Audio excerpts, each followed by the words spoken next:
independence, and Mozambique quickly followed. Angola was the empire's gem, from where most of the colonial wealth had come. Ending colonial rule there was not going to be simple. Agostinho Neto of the MPLA had since the early 60s firmly allied his movement with the Eastern Bloc. Like Lumumba and Amilcar, his struggle against colonialism had quickly won Cuban military support. La Unión Soviética tenía relaciones con el MPLA y por los contactos con la dirección del MPLA veíamos que era un movimiento progresista y independentista de verdad. El pensamiento de Neto era socialista. Ahora, Neto era un hombre independiente. Nosotros somos socialistas también y no nos gusta que nadie nos diga lo que tenemos que hacer. Y Neto era como nosotros en ese caso.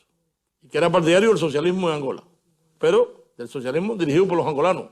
Ni por los chinos, ni por los soviéticos, ni por los cubanos siquiera. Y todos nosotros somos socialistas y no nos gusta que nos dirijan ni los soviéticos, ni los chinos, ni nadie. Nos dirigimos nosotros mismos. Nosotros somos del criterio de que cada país debe ser dirigido por la gente del país. The Angolan liberation struggle had been more complex from the start. Other than Neto's MPLA, Angola had two other rival anti-colonial movements. Holden Roberto's FNLA was based in the north of the country and received arms and training from the US, mainly via Mobutu in Zaire. Jonas Savimbi's UNITA was based in the south, and they too got American support, which was mainly channeled through apartheid South Africa. Pour nous, c'était le camp occidental, n'est-ce pas, qui avait les mêmes idées que nous. Et de l'autre côté, il y avait le MPLA, qui était carrément dans le camp marxiste-léniniste. Le communisme était l'opposé du christianisme.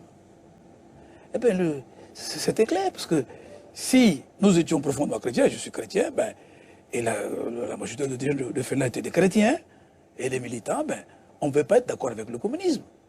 The world was divided, West and East. Those who were supported by URSS, they were not welcomed by Americans. Therefore, vice versa. But the Angolan, to get weapons, to get diplomatic support, to get political support, they must join to one side.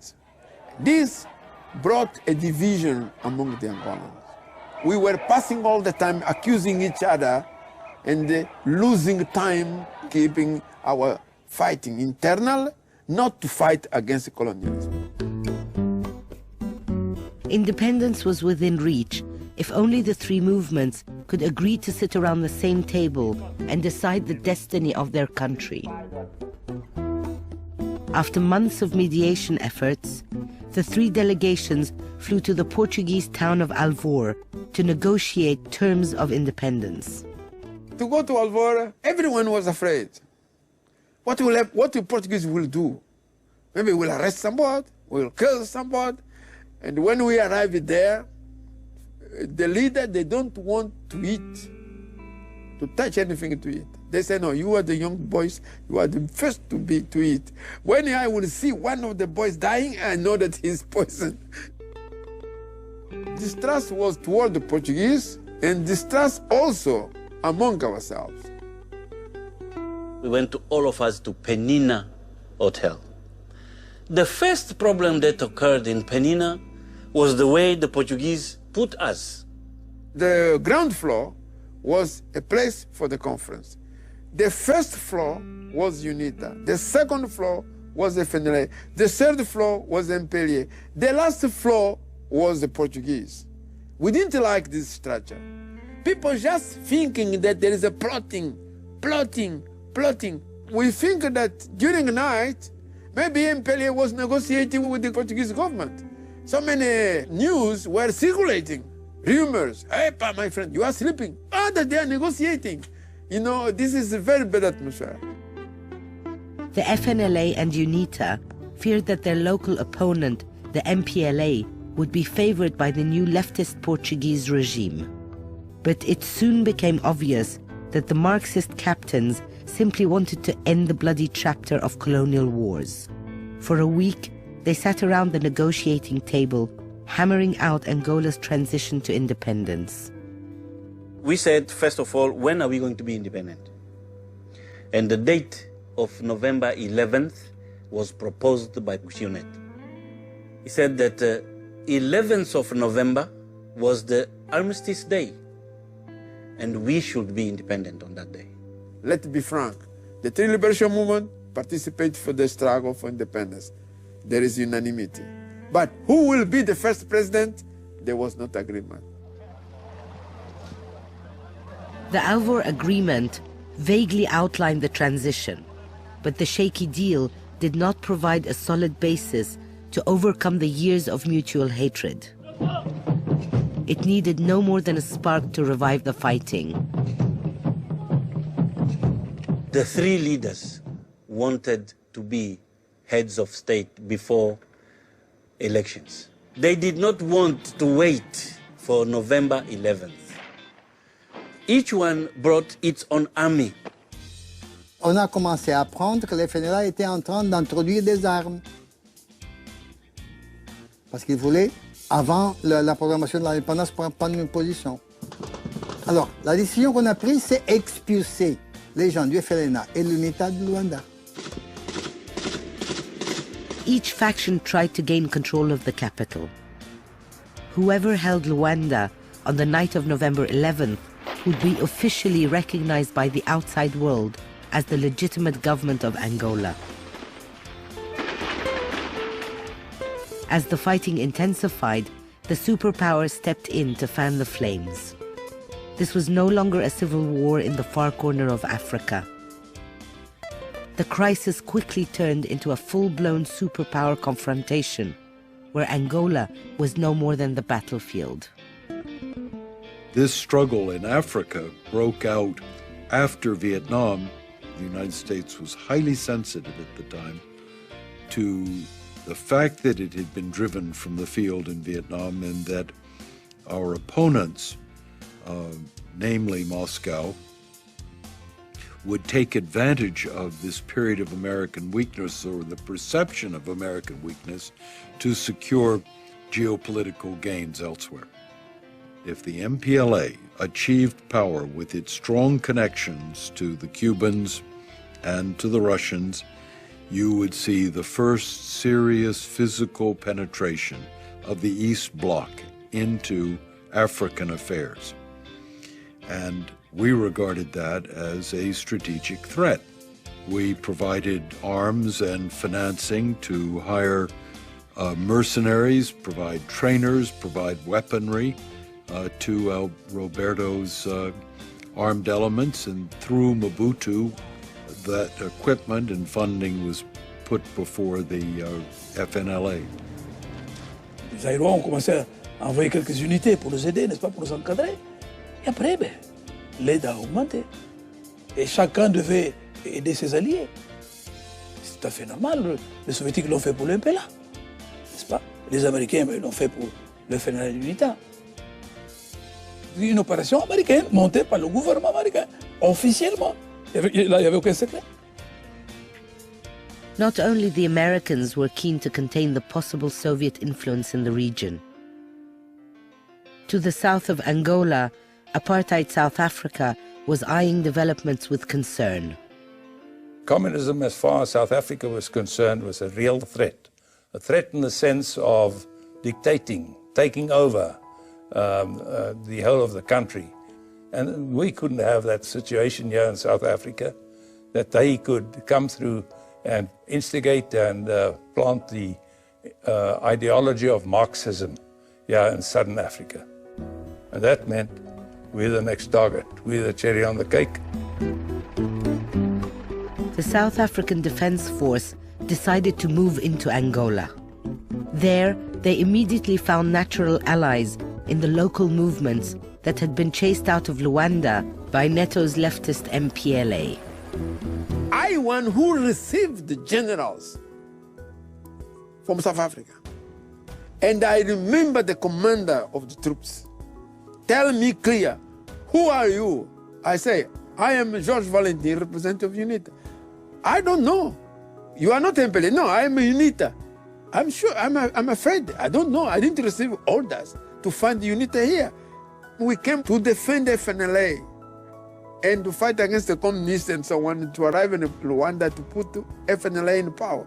But there is UNITA. They stopped to phone to Pretoria to ask what we can do with the troops of UNITA here.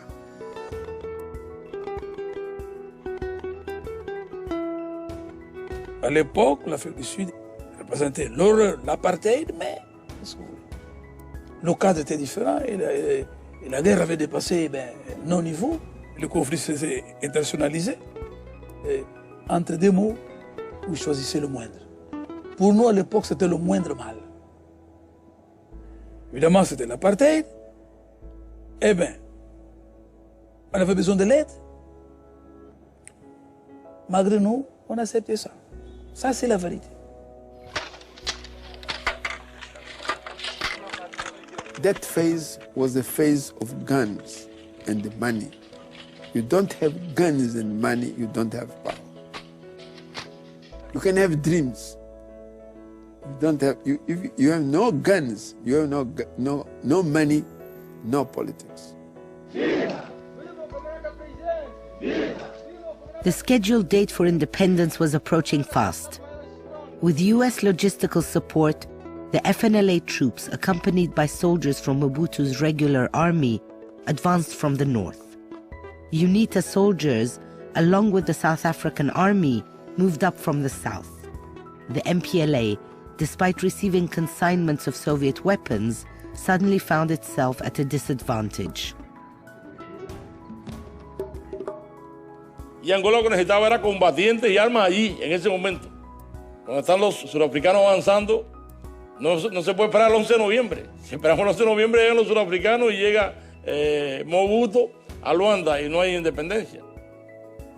Y se envió un mensaje al gobierno soviético, pero en realidad ellos no estaban dispuestos a hacer nada dentro de Angola hasta el 11 de noviembre. Nosotros sí estuvimos dispuestos. Temos aproveitado imenso da experiência da Revolução Cubana.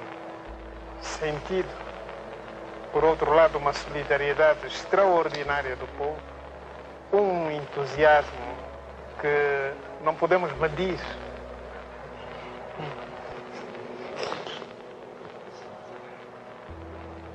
Quando nós decidimos pedir a Cuba uma ajuda, fizemos um pedido formal.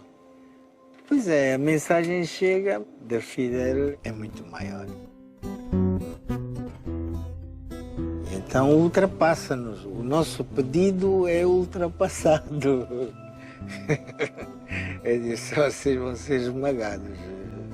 Não é só isso que vocês precisam. Cuando se produce el 23 de octubre la invasión de Angola por tropas regulares de África del Sur, no podíamos cruzarnos de brazos. Y cuando el MPLA solicitó nuestra ayuda, le ofrecimos la ayuda necesaria para impedir que el apartheid se instalara en Angola. Nós tínhamos pedido, sei lá, pacote de rebuçados. Eu disse, não, pacote de rebuçados não, vocês precisam de 80 sacos de açúcar, tantos litros de água, preciso uma misturadora, preciso... Eu trouxe plano muito mais completo. E como não tem ainda cozinheiros, eu tenho cozinheiros aqui, eu posso mandar. This was not to be another covert operation like those Cuba had conducted in Africa throughout the 1960s. Fidel had decided to engage overtly in Angola. Cuba's elite special forces were dispatched, along with 35,000 foot soldiers, to help Neto's men. Operation Carlota guaranteed that Cuba would play a major role on the Angolan battlefield. Переброска кубинских войск в Африку застала нас совершенно врасплох. Мы ничего об этом не знали.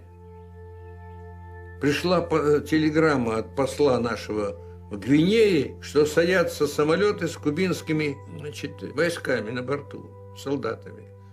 Нас схватили за голову. Просто было недовольство.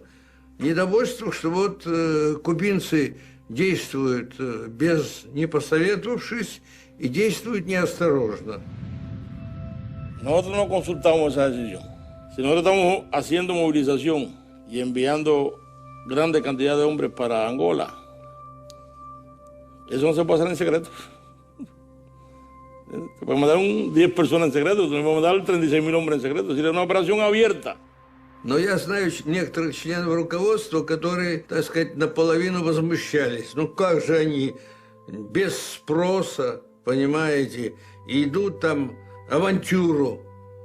Ну вот, но пришлось примириться. Что делать? Никаких санкций мы не предпринимали в отношении Кубы. Они имели уже советское оружие. Уже имели. И мы, повторяю, если бы вот серьезно, значит, возражать против этого, нам надо было с кубинцами поссориться. Куба была предпольем к Соединенным Штатам. У нас там были военные сооружения, важные для нас. Как стратегический пункт Куба была очень важна. We were worried about Cuban involvement because at that stage the talks about limitation of strategic weapons were taking place. There was talk about Brezhnev's visit to United States, which never take place, by the way, after this episode. My assumptions then were that the involvement of the Cubans was Russian-driven. It took me years later to reach a different conclusion, that the Cubans played to bring the Russians in support. That news reached Washington in the summer of '75, and I remember it was greeted with considerable concern. This is the first time foreign military forces had been introduced onto the continent of Africa since the colonial period back at the turn of the century. First time. We felt at that point that it was necessary to face this Cuban issue head on, square on. Cuba is a red flag in the United States because anything that Cuba does, we hate. So when they sent troops to Angola, we had no choice but to say this is the end of détente, even though the Soviets really were not responsible. To see Cubans operating anywhere outside of Cuba was something that we considered a defeat for the United States. ¿Y por qué están irritados? Porque lo tenían todo planeado para apoderarse de Angola antes del 11 de noviembre. Angola es un territorio rico en recursos naturales. Cabinda tiene grandes recursos petroleros. Algunos imperialistas se preguntan ¿por qué ayudamos a los angoleños? ¿Qué intereses tenemos nosotros allí? Ellos están acostumbrados a pensar que cuando un país hace algo es porque está buscando petróleo, o cobre, o diamante, o algún recurso natural. No. Nosotros no buscamos ningún interés material y los imperialistas es lógico que no lo entiendan. Porque se guían por criterios exclusivamente chauvinistas, nacionalistas, egoístas. Estamos cumpliendo un elemental deber internacionalista cuando ayudamos al pueblo de Angola. All the pieces were in place for a final showdown. It was only a week to November 11th, and all the warring parties were converging on Luanda. It seemed that the new nation would be strangled at birth. The final clash took place at Kifongondo, only 30 miles from the capital. Mais la bataille de Kifongondo était une bataille décisive. On voulait à tout prix arriver à Luanda. Et c'est la vérité pour empêcher que le PLA proclame de façon unilatérale l'indépendance. Queriam fazer uma sanduíche, né? Foi difícil, foi É que muitas vezes não dormimos a pensar como é que íamos defender.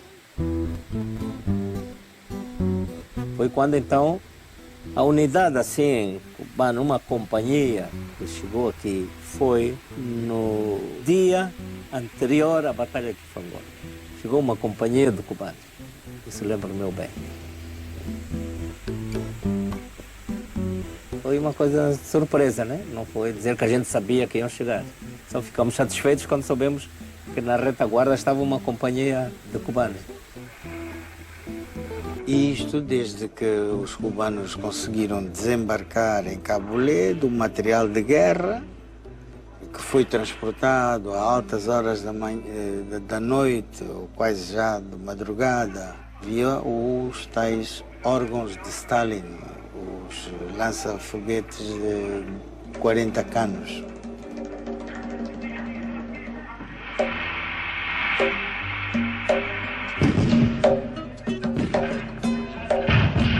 Quando os cubanos começam com os morteiros e os órgãos de Stalin a fazer uma preparação de fogo incrível. La première fois quand ils ont utilisé les fusées, là, les orgues de Staline, c'était formidable, c'était pas manipulé par les Angolais. Quand ils nous ont bombardé avec ça, nos hommes qui n'étaient pas habitués, c'était la grande panique. The MPLA won the decisive battle at Kifongondo, and on the night of November 11th, 1975, 400 years of Portuguese colonialism ended. Agostinho Neto was recognized as Angola's first president. Fidel tinha mandado uma caixa, aquilo era tudo tabaco coíba. E o Neto não fumava. E o presidente Neto manda pedir fósforos. E alguém trouxe fósforo. E ele acendeu um tabaco. É a primeira vez na vida que eu vi o presidente Neto dar uma baforada. Quando toda a gente começou assim, a estranhar-se, a dizer, olha, ele repara que estão todos a olhar para ele e diz assim, foi Fidel que me deu.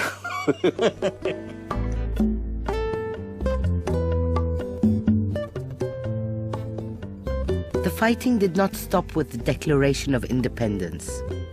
The United States did not recognize Neto's presidency and was more adamant than ever to dislodge his Soviet-backed government.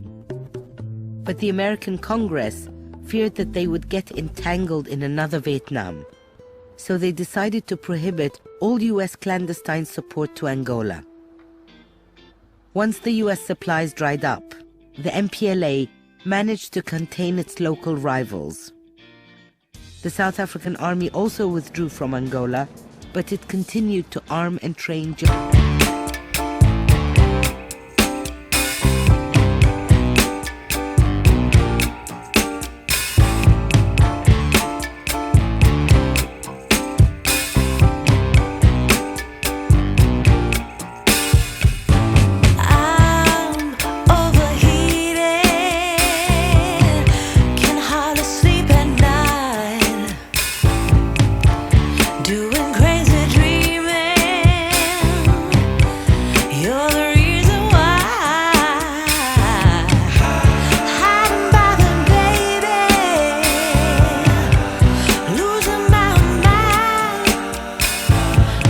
African leaders competed to express their personal gratitude. For 3 weeks, Fidel toured the continent where he was treated as a hero of African independence. Cuba's internationalist policy had finally borne fruit.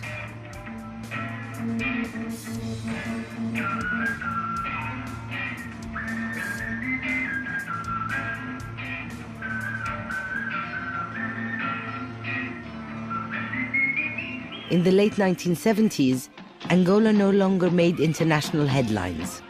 But Agostinho Neto had not yet managed to end the civil war.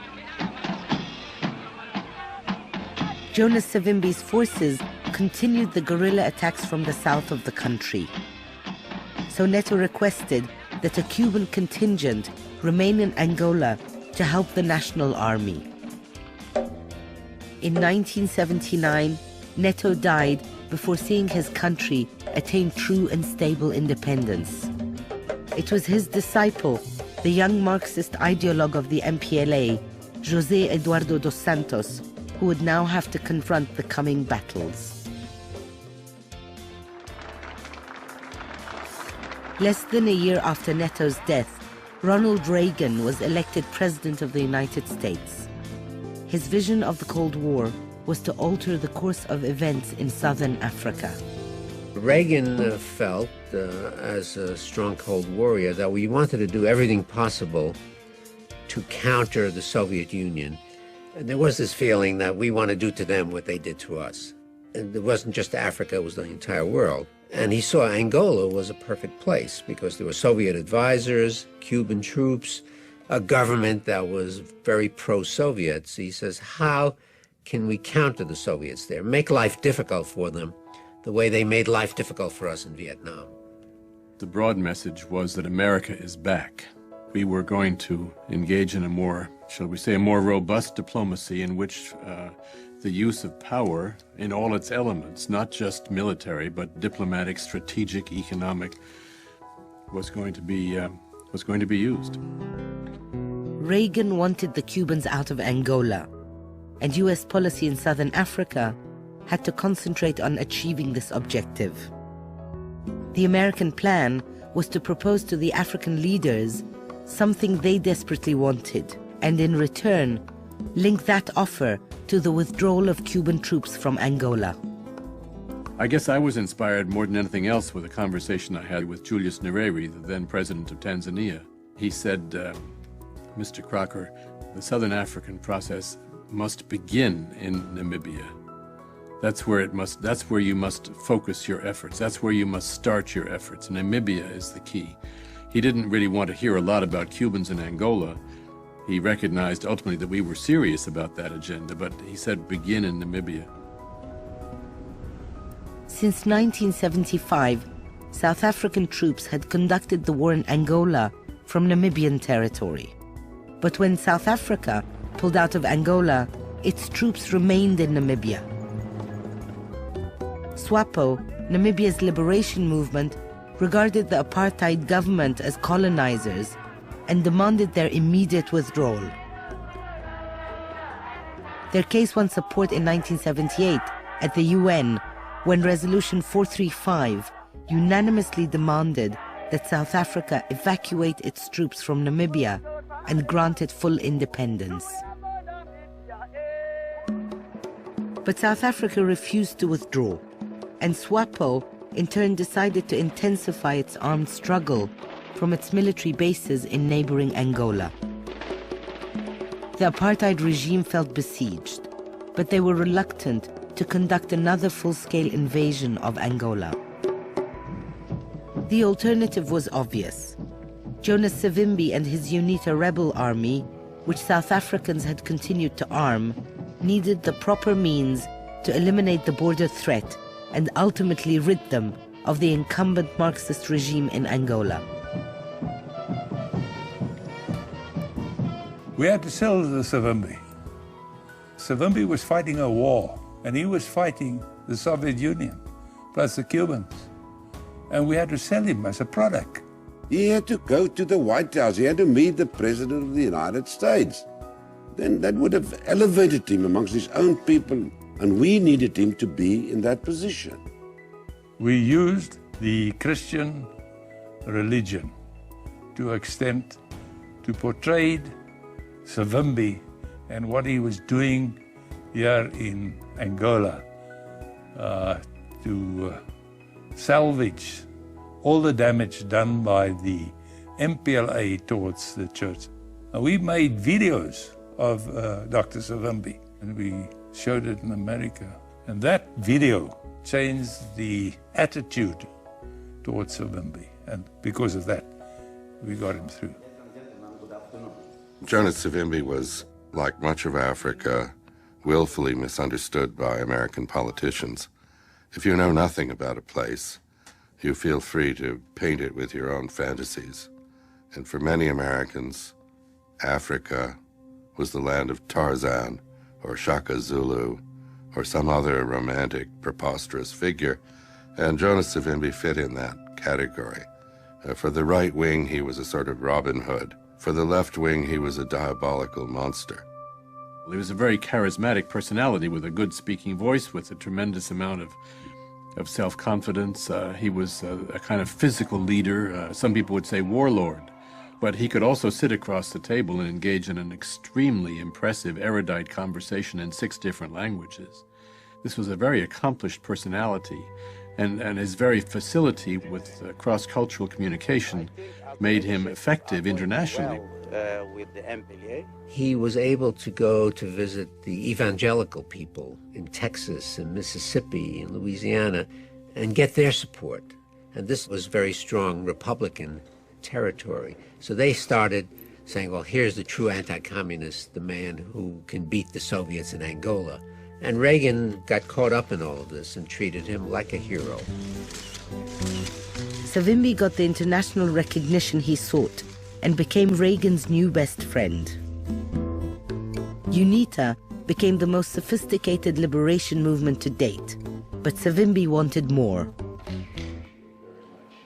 Reagan said, my friend, what can I do for you today? And Savimbi said, President, I did not come here to ask for money. I did not come here to ask for military uniforms or boots or even medicines. Then Reagan said, but what do you want, my friend? To say what you want. You don't want money or nothing. What on earth can I give you to help you? And Savimbi said, Mr. President, this time I came here to ask you for the stingers. When he said stingers, Casey stood up and said, Mr. President, this is a restricted weapon. Even our friends in Saudi Arabia do not have it. Then Reagan said for a few seconds like this,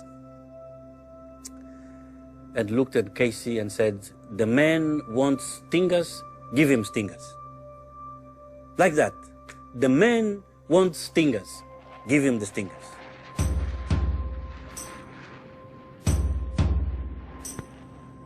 We weren't that enthusiastic about the stingers. But basically, he made a very good military argument. He said that if I can neutralize the Angolan Air Force, and if I can neutralize their tanks, that's all I need in order to complete my ability to stalemate the war. That was their objective. It was not defeat of the MPLA, it was negotiations. While the CIA was busy strengthening Savimbi's military power, Chester Crocker's team at the State Department were struggling to sell their peace process that aimed to get Cuban troops out of Angola in return for South African departure from Namibia. Os americanos diziam, não senhor, vocês têm que retirar as tropas cubanas da Angola. E nós dizíamos, as tropas cubanas vieram a Angola para defender a Angola dos sul-africanos, não é da UNITA, é dos sul-africanos que são um perigo aí na fronteira.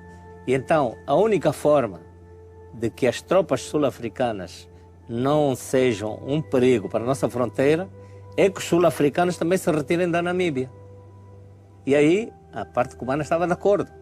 Eles diziam, bom, se a nossa retirada leva a que haja um país africano que se torne independente, disse, de acordo. Do the South Africans go first or the South Africans wait for the Cubans? You can imagine the kind of discussions we had with this interesting cast of characters. The South Africans said, we may consider implementing Resolution 435 once all the Cubans have gone home. Thank you very much, we said to Foreign Minister Vic Botha, but that won't sell. And by the same token, the Angolans said, of course, once the South Africans have gone home, there's no problem. We don't need Cubans. It's not an issue. So why do you have to negotiate it? It stands to reason. It will just happen. So we'd say to the Angolans, try selling that in Pretoria. 6 years of shuttle diplomacy and very little had been achieved. Time was running out, and Reagan's second term as president was coming to an end. The warring parties wanted to negotiate, but each needed to fortify its position before sitting at the negotiating table. The MPLA forces asked the Soviets for help to crush Savimbi's stronghold once and for all. You had the Soviet doctrine coming through, hard and clear. You don't stop, you attack, you attack, you attack. You do the same thing, you go to hiding every day, but you couldn't care less, you come. That's what happened. I mean, first of all, they threw in 21st Battalion. It got a hiding. Then they threw in 59 Battalion. It got a hiding. Then they threw in 47 Battalion. It got a hiding. Then they withdrew. Durante varios años, el pensamiento militar nuestro y el pensamiento militar soviético en Angola no se pusieron de acuerdo. Porque los asesores soviéticos, gente brillante desde el punto de vista de la guerra, para hacer la guerra mundial, para tomar Berlín, sin embargo no entendían bien lo que había que hacer en Angola. Pero bueno, los soviéticos eran los que asesoraban a la FAPLA, era soviética, no era cubana. Por lo tanto, ellos decidían. Nosotros podíamos dar nuestra opinión, no estamos de acuerdo, pero bueno, si quieren hacerlo, pueden hacerlo. Nosotros no somos dueños ni de Angola, ni de la FAPLA, ni de la Unión Soviética. No participamos. The Angolan troops and their Soviet advisors were routed at the Lomba River. The Soviets left behind a litter of burnt-out vehicles and discarded equipment. Over 2,000 Angolans died in this battle alone. To make matters worse, part of the army was encircled. The Cubans could not stand by and watch their allies being crushed.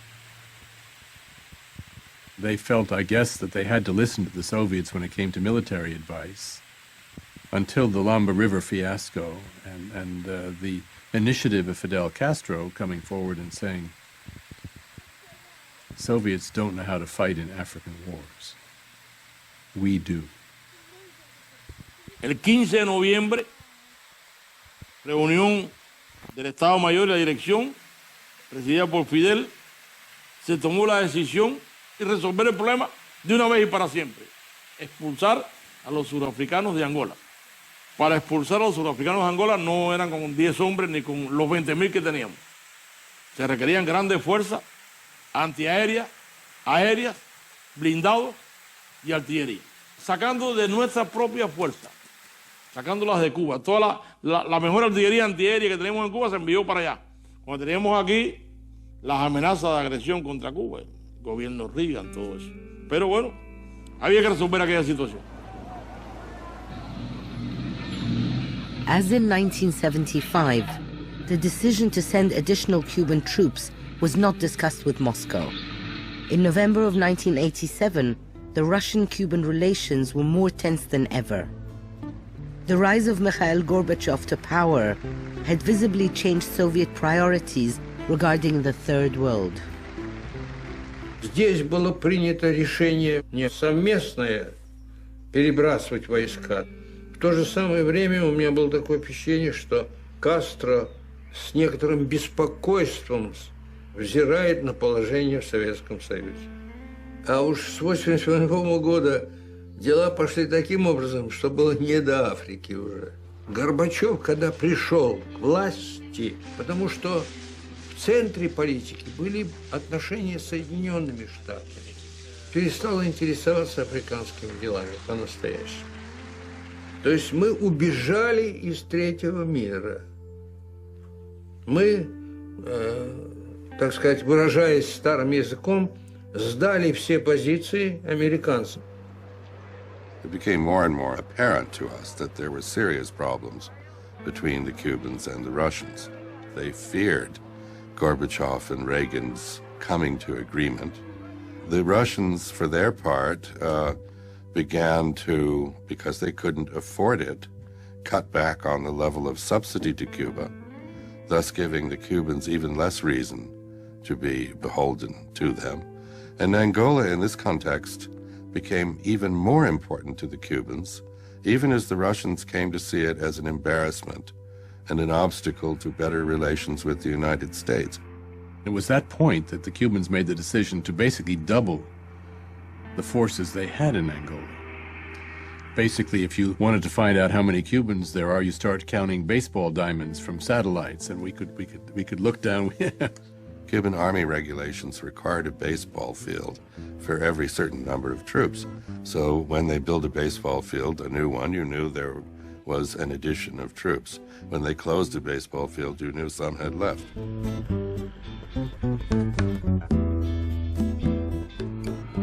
Massive Cuban reinforcements were flown in to rescue the trapped MPLA forces. The final confrontation between the Cuban, Angolan, and South African armies took place around the tiny village of Cuitucuanaval. Now, if you see this type of air traffic, you've got to think. You've got to say, what the hell is going on? They started hating us. We knew where the operation headquarters were. We knew where the anti-aircraft and the artillery, and we opened fire.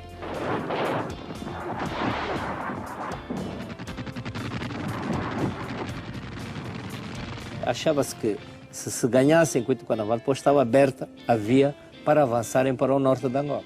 E era um ponto importante de defesa estratégica, mas é uma vila. As pessoas falam da cidade do Cuitucuanaval, aquilo é uma pequena vila. Tanto que nós, às vezes, trazíamos tropas, né? Tropas do centro ou do norte, vão para Cuitucuanaval. Então, eles desembarcavam na pista. Então, quando a gente batia num quartel, né? Eu lembro que uma vez um veio perguntar, disse, chefe, mas quando é que vamos à cidade do Cuito? Disse, estás na cidade do Cuito? Disse, é isto que eu venho defender. Dizia.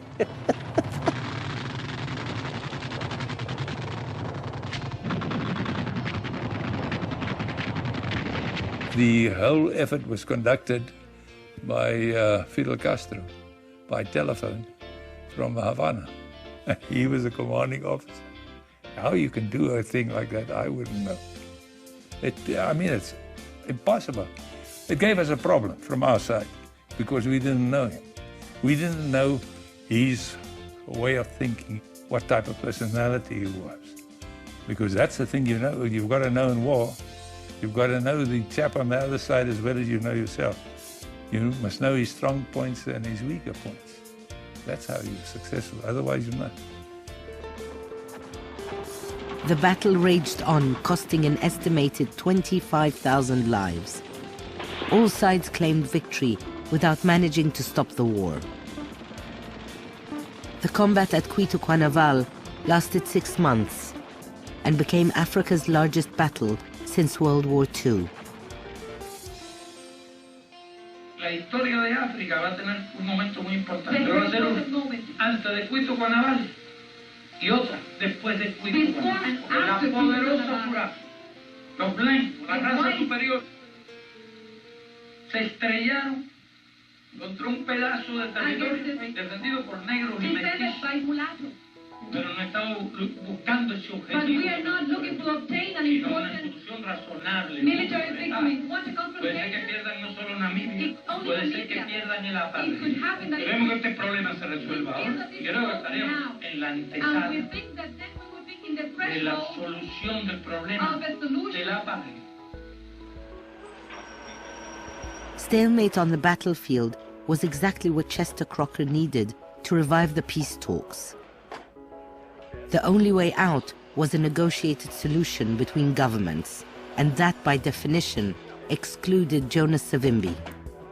But before Crocker knew it, the Cubans came up with a surprise. Well, I was in the National Security Council, and I got a call from Peggy Delaney, the daughter of Rockefeller, and she said, I'm here in Cuba on some sort of a meeting of NGOs, and Castro called me in and gave me a message. The basic message was this diplomacy is missing a critical ingredient. Yes, that critical ingredient is direct physical Cuban participation. If there were to be Cuban participation, this diplomacy would be more realistic and it would have better prospects for success. And the Americans' continued refusal to talk directly to the Cubans and to include them in the negotiating process was an obstacle. It would be difficult to imagine a more direct hint So this led to a major dilemma. Do you sit at the same table as the Cubans? Now, Chester Crocker, of course, wanted to, but he knew that sitting at the same table as the Cubans was politically very dangerous inside the United States. So he went to see George Shultz, who very courageously said, I authorize you to meet with the Cubans, but you must talk only about Angola and Namibia. If they bring up the U.S. trade embargo or anything like that, refuse to talk about it. The meeting took place at the presidential palace in Luanda. The Cubans had finally earned their place at center stage.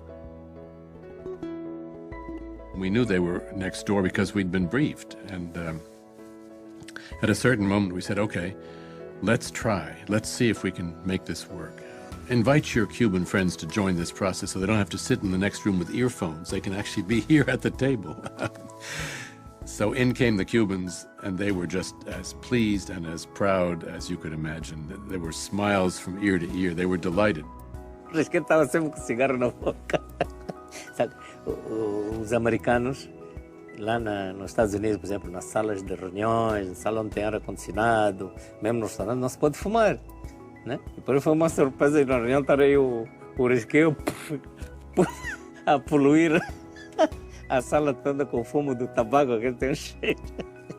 Yo, muy satisfecho, con toda intención, fui con mi tabaco para darle un toque cubano a las negociaciones. Los cubanos fumamos tabaco y somos los productores de los mejores tabacos del mundo.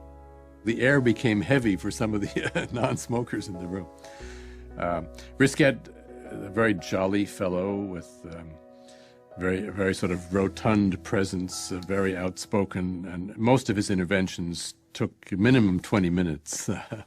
Primero hay una primera discusión sobre el cese del apoyo de Estados Unidos a la UNITA, y creo que le dice a los angolanos, bueno, pero el cese del apoyo de Estados Unidos a la UNITA es un problema entre angolanos y norteamericanos, no es de cubanos.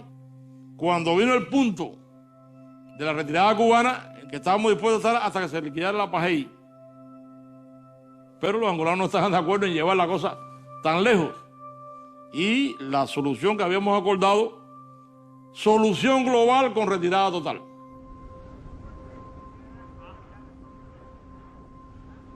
At last, the South Africans, Angolans, Cubans, and Americans sat to discuss concrete steps to end the war. But the fighting at Cuito Cuanaval continued, and every minor victory or loss altered the givens at the negotiating table. The next meeting, held in Cairo, would make or break the peace process.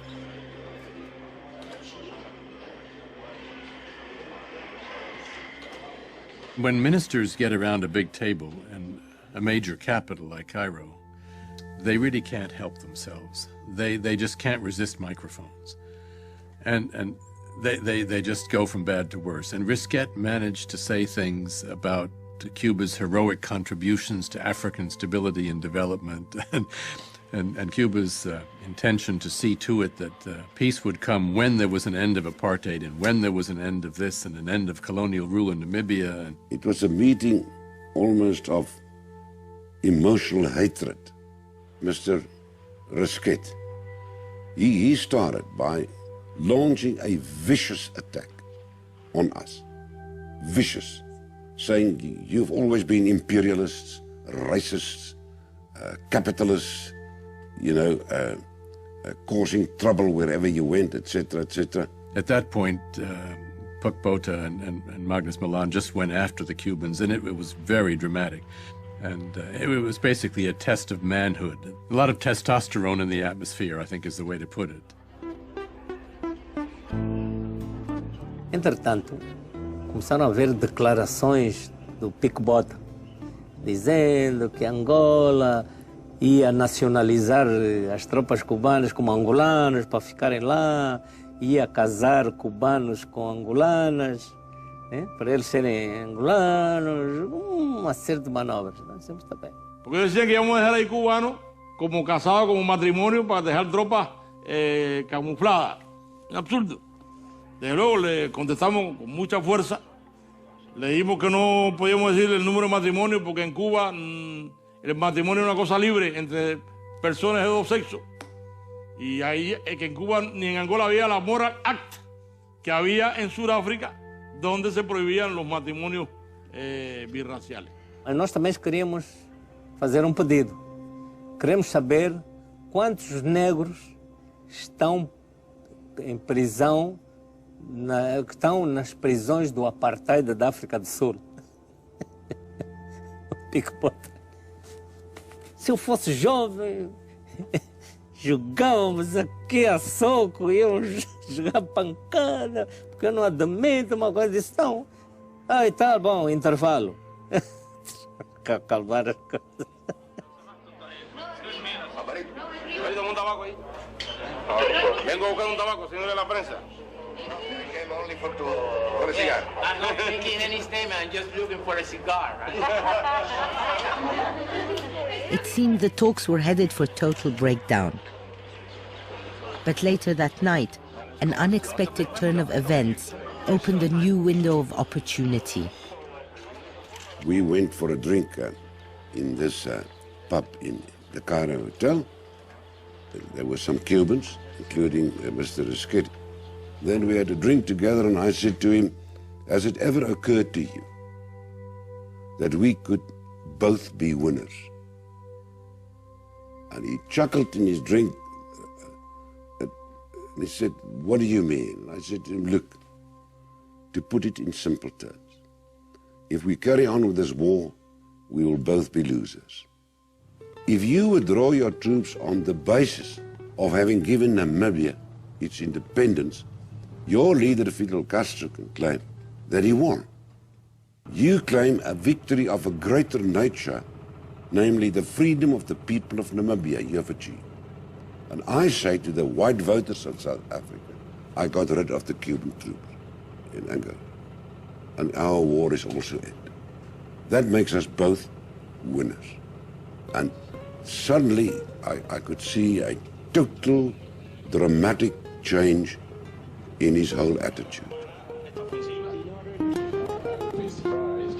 After the Cairo meeting, a ceasefire at Quito Carnival was implemented. But it wasn't easy to clinch the final deal. Having South Africa show its goodwill by at least releasing the legendary prisoner Nelson Mandela became a sticking point.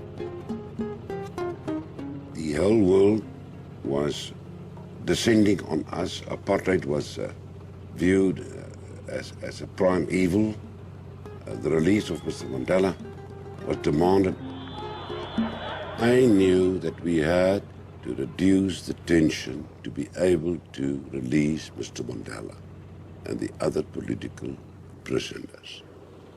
If we could not do so, and the only way to relieve the tension in southern Africa was to come to an agreement and end the war in Angola. By forcing the South Africans to trade the independence of Namibia for the Cuban withdrawal, that in the end justified everything to Castro, that he could think of himself as having been the father of Namibian independence and the man who ended colonialism in Africa. Cuba, in fact, demonstrated a level of responsibility in its behavior and maturity in its judgment that arguably should have been recognized by the United States as an important gesture deserving some response. But the politics of this in the United States, that is the politics of relations with Cuba, are poisonous in the extreme. So in the end, Cuba, which acted responsibly and should have been acknowledged for doing so, got no such acknowledgement. On December 22nd, 1988, almost 1 month to the day before the end of Ronald Reagan's presidency, peace accords were signed in New York. The parties simultaneously signed documents granting Namibia's independence and ensuring the withdrawal of Cuban troops from Angola.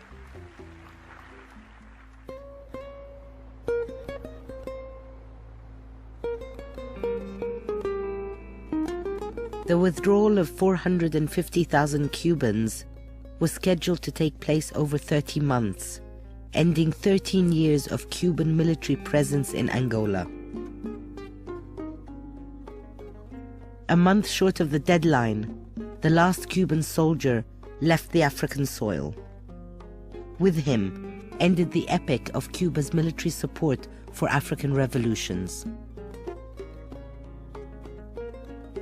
Y como habíamos dicho, de Angola solo nos llevaremos los restos de nuestros hermanos caídos.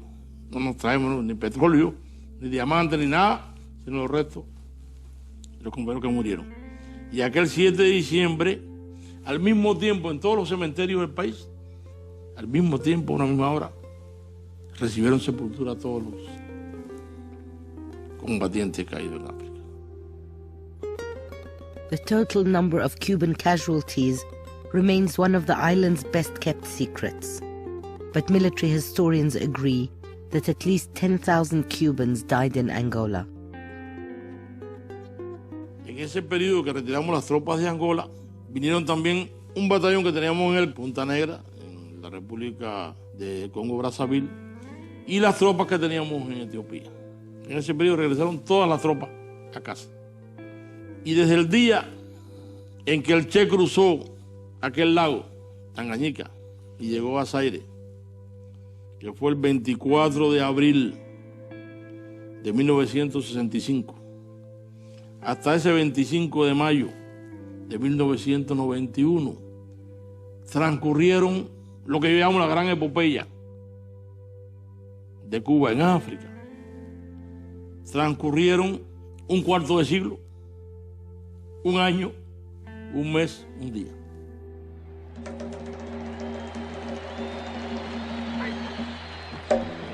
The battle to liberate Africa from colonialism had been won, but the war conducted in the name of real independence is still being fought. Revolutionaries like Che Guevara, Patrice Lumumba, Amilcar Cabral and Agostinho Neto are today icons all over the continent.